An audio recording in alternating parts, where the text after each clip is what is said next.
I am on a mission to beat Ragnaros and craft his hammer, Sulfuras. However, there is one big catch. I have to only use gear and items that I craft myself. Using 5 characters, we use as many professions as we can to increase our chances of survival. Last week we put all of our preparation to the test and ran 3 separate dungeons in one go, delving deep for XP, gold, and most importantly, resources. Farming murlocs for 4 hours, and finally getting the last item that we needed in order to craft our first blue item, the shining silver breastplate. This week was all about building up on what we already have, crafting some insane gear, learning new abilities, and preparing ourselves for our next dungeons. Welcome back to Hardcore CraftedLocked. This video was recorded live on Twitch. Make sure to check me out at SakiBoy3312. Now let's get to it. We started off on our warrior, and we first get yet another installment of Rivain's Road to Insanity. Now, since we still needed iron and bronze to level up our blacksmithing, we did a quick lap around the Stone Talon Peak, and then decided to purchase the Expert Cookbook in Astanar. Reading this book allows us to level our cooking up to level 225. Now, since blacksmithing does not offer any big upgrades for specific pieces of gear, we had to look elsewhere, and that elsewhere turned out to be leatherworking. Now, leatherworking has a lot of amazing pieces, but for now, we wanted to focus on leveling up our skinning on our Druid. I know I said that our rogue would be the skinner and leatherworker, but the rogue DPS and gear requirements would really bottleneck us here. So instead, we drop alchemy on our Druid and pick up skinning. I promise this is definitely not because I want to play Druid, this is simply your imagination. Anyways, now that we dropped alchemy on our Druid, we sent all of our cute little flowers over to our rogue so he can feel a little loved. And as a side benefit, we clear up our backspace. We also send over our alchemy recipes to our rogue, deposit everything in the bank, and we are ready for a nasty grinding session. What was also a pleasant surprise was the Dark Moon Fair event being live. So we pick up our damage buff and head straight to the boar-infested farms. Now, the ultimate goal is to have heavy leather commonly available, as it would be very necessary for future upgrades down the road. And as for why we are specifically here, well, that's because boars respawn very frequently, and sometimes lower level players don't have skinning trade, meaning that we could quickly skin as many things as we can and level up our skinning to the point where we can move on to the next area. Another important thing to note is that since we have herbalism and skinning, areas such as Elwyn, Loch Madan, Darkshore are amazing for us, because not only are they filled with beasts, they also have a lot of herbs for us to pick. And since we have to level up our alchemy from level 1 again, this would be extremely beneficial. With Elwyn behind us, it was now time to head on over to Loch Madan, since it was no longer bugged like it was a couple of weeks ago. I still consider it the best light leather per hour farm. One stupid thing that I did was not training the next rank of skinning in Stormwind. Slacky strikes again. So we fly to Ironforge, train Journeyman skinning, and then fly back to Loch Madan. And in roughly 20 minutes, we were able to level up our skinning to the point where we can skin medium leather from mobs. And of course, in the meantime, we pick lots and lots and lots of flowers. And with a full inventory of gear, leather, and herbs, we harf back to Aberdeen. Flying to Darnassus, we first go to the mailbox and send over all of our leather materials to our rogue. And since our skinning was already above level 125, it meant that we can finally train expert skinning, raising the cap to our skinning to level 225. We vendor all of our trash and then decide to do some skinning and herbalism around Darkshore, which lasted around 10 minutes before I decided to check how much we can level up on our rogue with the leather that we grinded. So we log in on our rogue, turn in all of the leather scraps into light leather, and then get to leveling. We start crafting fine leather belts until we reach level 125, after which we turn in all of our light leather into medium leather. And we got lucky by having one medium hide. After turning it into a cured hide, we are actually able to craft a very nice upgrade, the dark leather belt, giving us +4 agility and +4 stamina. Since we were grinding on our Druid, we decided to give the first belt to him, as well as some potions we had left over from the last time we leveled our rogue. Buying a bunch of grey dye allows us to start crafting dark leather boots, which are extremely expensive, costing 4 medium leather per. After it was all said and done, we ended up at level 132 of leatherworking. Now, the earliest we can craft heavy leather is 150. This meant we had to hop back on our Druid and get back to grinding. Except I first wanted to pick up this brand new belt, so we run all the way down to Astanar, pick up the belt, and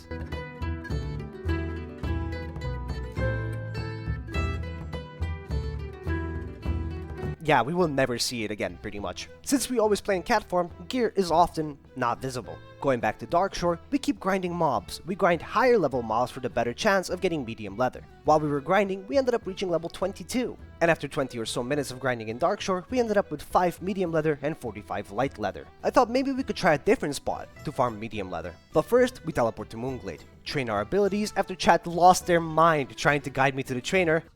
Wait, there? No. This one. This is the Moonwell, right?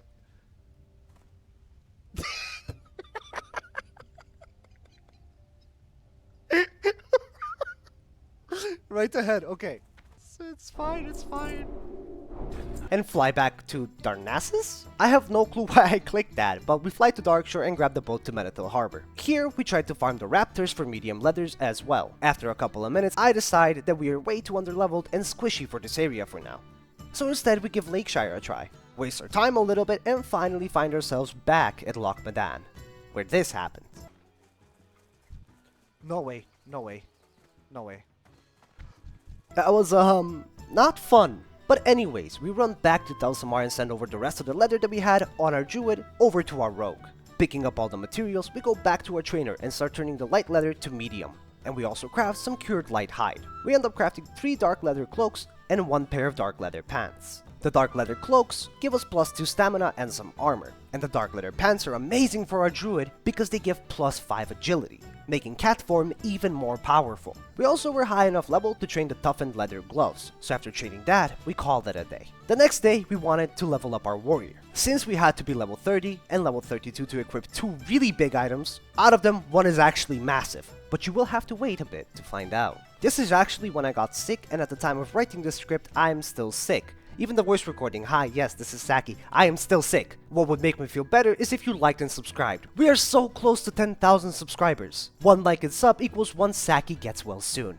Now back to the video. You know what's the worst part? I literally booked a couple of days of vacation leave so I can enjoy streaming a bit and live my life. And I ended up getting sick for the whole duration of my vacation leave. Anyways, first up was Sven's revenge. And while we were heading over to turn in the fine thread, we killed a couple of spiders along the way so we can get the vials of spider venom. We turned in the thread, and next up was Sven's camp. Once we turned that quest in, we returned to Goldshire, but only this time because we actually had a quest there. We learned more about the legend of Stalvan, go upstairs, unlock a chest and pick up a letter. Now it was time to go to Stormwind, more specifically to the Slaughtered Lamb, which is an inn in the Mage Quarter, and we accept the quest, A Noble Brew. Speak with Caretaker Flossom to turn in another quest, then check the box behind them and accept Tinkmaster Overspark, and then train a couple more class spells before eventually flying back to Darkshire. Turn in the Shadowy Figure, and then another one, and then 2 more quests. And we then took a nice little 5-minute break. Now there is a reason why I logged out even though I was in the inn.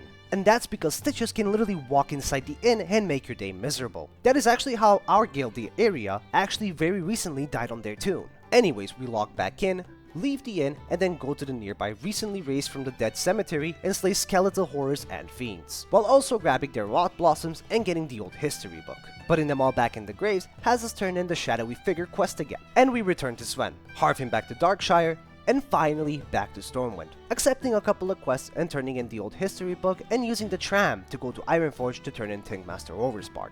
We were now ready to squeeze out more wetlands quests. I actually utterly despise this zone, ever since that close call and those goddamn murlocs, but what can you do? First up on the list was actually a terrifyingly familiar place, the stupid Murloc camp. But this time, we will be searching them for the quest Reclaiming the Goods. We clear out the 3 camps and then head over to the ruined ships near the shore so we can slay the cursed sailors and marines. Grouping up with other people on the same quest, we go for First Mate Snellig. Looting him gives us his snuff box, and then it was time to keep grinding out the sailors and marines. Once we were done with that, we head on over and vendor all the trash we got to Frad's Swiftgear, and then continued with finding Sita's bag, which is actually kind of funny in Macedonian. If you know, you know. Anyways, we have to kill all of these black oozes until we get the bag. Next up were the Dragon Maw orcs for their war banners. These guys can also net, so we had to be a bit more careful, which I was not good at while streaming. But either way, we kept clearing and we actually get rewarded with an iron vein at the end of the road. And this vein was blessed. It gave us 4 whole iron ores. Some veins give us 2, so I consider this very lucky.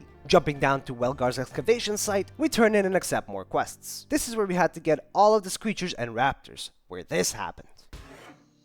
Oh shit. Oh wait, oh wait.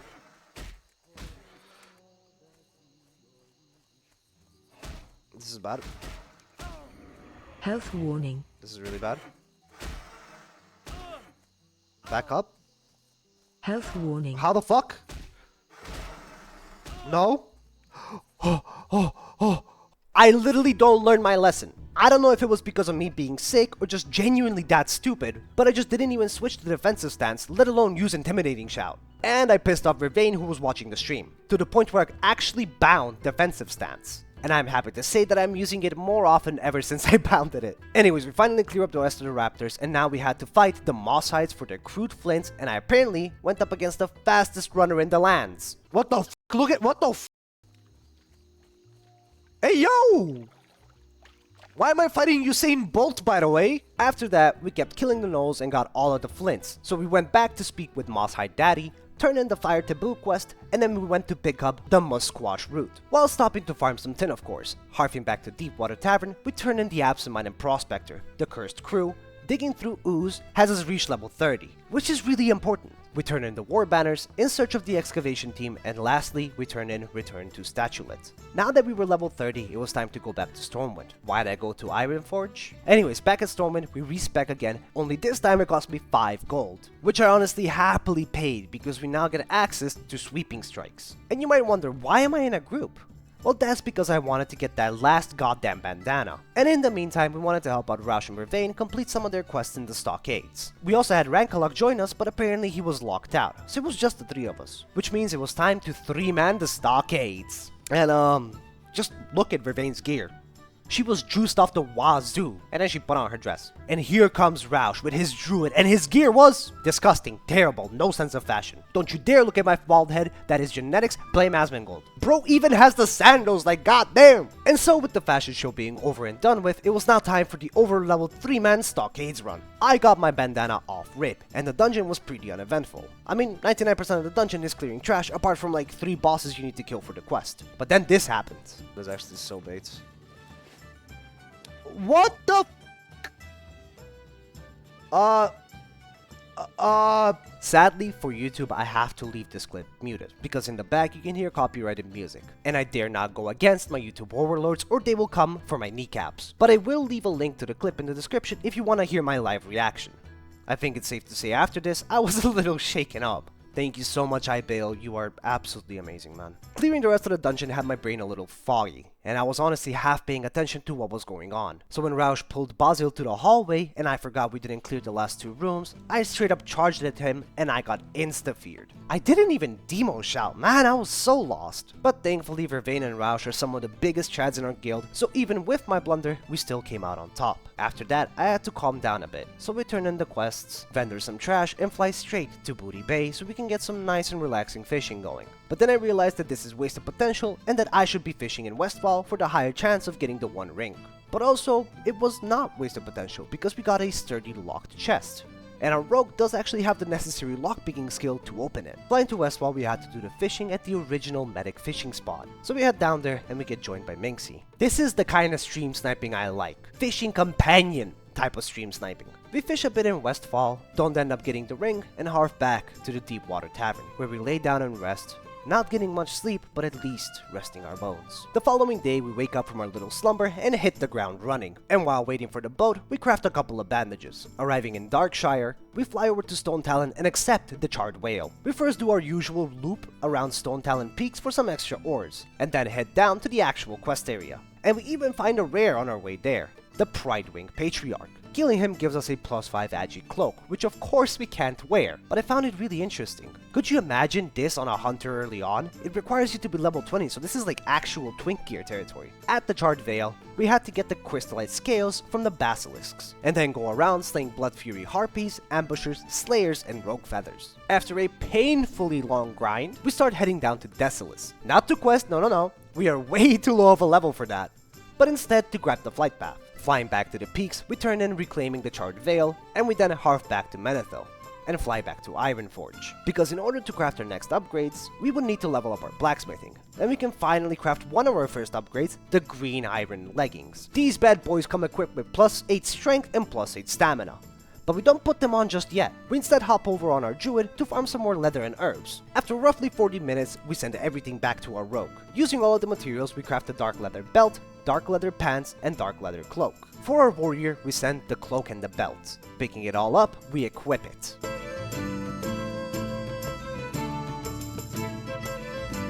We look absolutely stunning! And at this point, I was fiending to find more iron. And for some reason, I flew to Arathi. Realizing just how bad of an idea that actually was, we fly back to Ironforge. And instead, we spend our time walking around Dunmoreau, grinding some copper because Roush pointed out something that was so obvious but completely escaped my mind. And that is that I have no way of range pulling, so I have to face pull every single pack of mobs. And whilst it is a bit more manageable with sweeping strikes and cleave right now, it's still very risky. So we farm a ton of copper and rough stones and send them over to our paladin, and start leveling our engineering. We got to level 50, which is the level you need in order to craft the rough boomstick. And with the purchase of a wooden stock, we finally craft our first ranged weapon coupled with some bullets. We now had access to the Gat. We also smelt some more bronze and leveled by crafting the silvered bronze boots, since we did not want to spend what little iron we had already. And so we fly to Menethil, grab the boat to Darkshore, fly to Stone Talon, and do a bit of mining, hoping to get some extra iron while we mainly farm tin and copper. Heading over to Desolace, we fly to Ashenvale, where we decide to do a bit of questing, seeing how we are already halfway done with level 30. First up was Dal Bloodclaw, who was actually pretty easy. Then it was time for Macthrul. So we applied Waitstone, get our food buff and start fighting him, only to realize that I don't actually have this quest. Anyways, we go and accept the Howling Whale and Wild Satyrs. After a bit of a walk, we find ourselves on a little island off the coast of Ashenvale, where we needed to get the Ring of Zoram. The quest was actually kind of fun. I have no clue why, but I enjoyed it. We turn in that quest, go back to Astanar, and vendor some trash, before we turn in a couple more quests and accept others. We do Renee's cleansing, and now we had to kill the Ancients for a chance for them to drop their wooden key, which we needed in order to reach the Iron Shaft.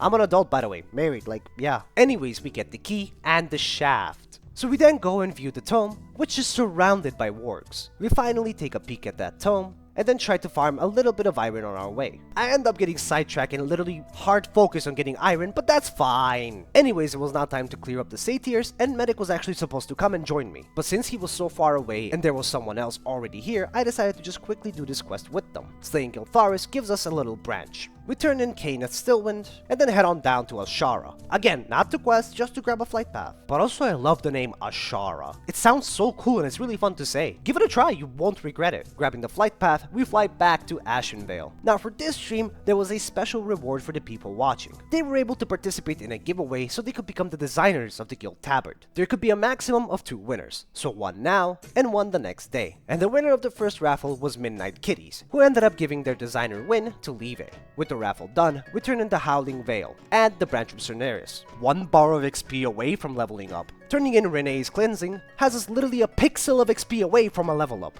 Going down to start clearing the water elementals, we ding level 31 from exploration XP. And then keep grinding the intact elemental bracers. Turning those in, it was now time for the foul weeds. But first, we went to get some more iron and we got a citron. That was actually the last piece of the puzzle for the item we wanted to craft. Heading back, we get a nice little gold node and then harf back to Menethil. Take the flight path to Ironforge, smelt all of our ores into bars and get the last 2 blacksmithing levels that we needed. We were now at level 170 blacksmithing, which means only one thing. A brand new helmet, named the Green Iron Helm, which gives us a massive +5 stamina and +11 strength. We are no longer bald, this is why hats are amazing. Furthermore, we look so much more epic with this helmet, I honestly can't explain it. Now with the helmet crafted, we also had to level up our alchemy, especially since we no longer had access to any of the potions. That's why we hopped on our rogue and got to leveling. We got to level 25, at which point we realized even with the abundance of herbs, we needed more. So we hopped back on our druid and started gathering herbs around Loch Madan. And after a while, we realized that what we really need is a lot of silverleaf. And Dunmorrow is actually filled with silverleaf. So we flew back to Ironforge and got to gardening. By the end of it, we got 46 Peace Bloom and 62 Silverleaf along with some other herbs. We sent it over to our rogue and get back to work. This time, we got from level 25 all the way up to level 107. Crafting some more swim speed potions gets us to level 110. The next step to leveling up our alchemy is healing potions, which means that we needed to grind a lot of bruiseweed and briarthorn. One of the best places to get briarthorn is Darkshore, again. So on our druid, we use our hearthstone and get straight back there. And after 30 minutes of running around in Darkshore, we ended up with 32 briarthorn and 12 bruiseweed, again as well as some other herbs. We pick everything up on our rogue and continue leveling, getting all the way up to level 140. At level 150, we can start crafting some very nice potions, and with some of the fire fins we had, we craft some fire oils, getting all the way up to level 148. Now if we wanted to train the next rank of alchemy, it would have to be done in Darnassus. Thankfully, we already leveled in Darkshore on our rogue, so that meant that we already had the Menethil Harbor flight point. Arriving there, we wait for the boats, get to Darkshore, and fly to Darnassus, finally training Expert Alchemist. While we were here, we also pick up Expert Leatherworking. and with 2 more mana potions we were at level 150 alchemy. A couple more potions and we were at level 157, and this would be the last we would level alchemy for the time being. This means that most of our professions now are at the expert level, which is one of the reasons why I wanted to have all of my characters at level 20. Now on our warrior, we wanted to get a couple of quests done and see if we can get high enough level for a future dungeon run. First up were the Foul Weed, followed by the Fallen Moonstone from the Shade Figure Oracle. Next on the chopping block were the Slimes, because they drop a wooden crate upon death, which we can loot for the Iron Pummel, and then we loot the Bottle of Disease. Now it was time for something a bit scarier. We had to go to the Barrens, and the journey was pretty easy. It was actually a really nice stroll. We go and kill Sirius Foulborn, grab the Ratchet Flight Path and fly to Ashara. Talking again to our good friend Kenneth, we turn in Forsaken Desires and it was back to the Satyrs. 25 minutes later, we finally get the last horn. This took excruciatingly long. We turn in Renee's Cleansing and have the final giveaway for the Guild Tabard designer. This time, the winner was Eras, and with the 2 designers picked, all that was left is for them to deliver their designs and for us to vote on them as a community. In the meantime, we turned in Fallen Sky Lake, Aggressive Defense, and Renee's Cleansing. Again, turning in the Mage Summoner gives us Light of Elune, which we of course cannot use, since it is not a crafted item. Having a final look at our gear, we closed the stream off since I was feeling pretty sick. The following day we log in at 2:56 AM since my sleep schedule is always cooked when I'm sick, and we continued questing. Turning into a Furbolg, we speak with Krog, and then we were tasked with slaying the Bloodtooth. God, I love sweeping strikes. Turn in quest, go back to Astanar and turn in quest again, and then get yet another mail from Vervain. With the allowance of 1 copper, I may cough like a bandit. Turn in the Satyr's horns, fly back to Darnassus, we turn in more quests and even more quests. Harf back to Menethil, and fly to Stormwind. Why to Stormwind? Well, that's because it was time we finally got our first Guild Tabard. Because at this point, Levi's design won. Behold, the DIY or die Tabard. We look so sick, it's actually insane. Next up on the list was flying to Ironforge and start crafting the green iron bracers so we can level up our blacksmithing. It was imperative that we get to level 185 blacksmithing because we needed it for a very special weapon that we can craft. We even tried leveling with the silvered bronze boots. We get no levels from that and get a little bit of a cry out. We go to Menethil and then fly to Ratchet. This is because we had to go to Thousand Needles, due to it being the absolute best place to farm iron at level 31. After nearly 2 whole hours, we finally got all of the iron ore that we needed, which was 81 iron ore. So we harved straight back to Menethil. As you can see, we even reached level 32 from all the mobs around Thousand Needles. We fly back to Ironforge and smelt down all 81 iron ores into bars. Crafting 1 pair of boots, we get to 175 blacksmithing. Crafting 10 green iron bracers gets us to level 185, which means that it is now time to fly to Duskwood and go on a bit of a journey to purchase a recipe. Landing in Duskwood, we walk down to Stranglethorn Vale. We go to the Superior Axe Crafter, which of course did not have the recipe available. So after a quick layer swap, courtesy of Levi, we grab the recipe and walk back to Duskwood, fly to Stormwind and meet up with him, because we had big things planned. We log off in front of the anvil and log into our rogue, send over the 2 heavy leather we got from the locked chest, which we pick up and then head back to the anvil. And with 12 iron bars, 2 strong flux, 2 heavy grindstones, 4 gold bars, and 2 heavy leather, we finally craft the massive iron axe. Little rodent, man, I swear to God. Since we were level 32, we can also train the next rank of Battle Shout, Hamstring, and Execute. Not training Heroic Strike because we are very broke after buying the Guild Tabard. After waiting for Levi to respec, we fly to Booty Bay and do some fishing while we wait for the boat. Well, at least I did some fishing. Arriving in Ratchet, we first spent some time slaying the pirates because I needed to level my 2-handed axe skill. Best I could do was 127, at which point we decided it's barely enough and started the quest for the Berserker's Dance.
I had no clue that I had to sunder him. So that's why I did a total of 10 DPS. Either way, with that quest done, we now had Berserker stance, which means that we got 3 insanely massive upgrades, and are getting very prepared for a future run into the city botched by a failed experiment.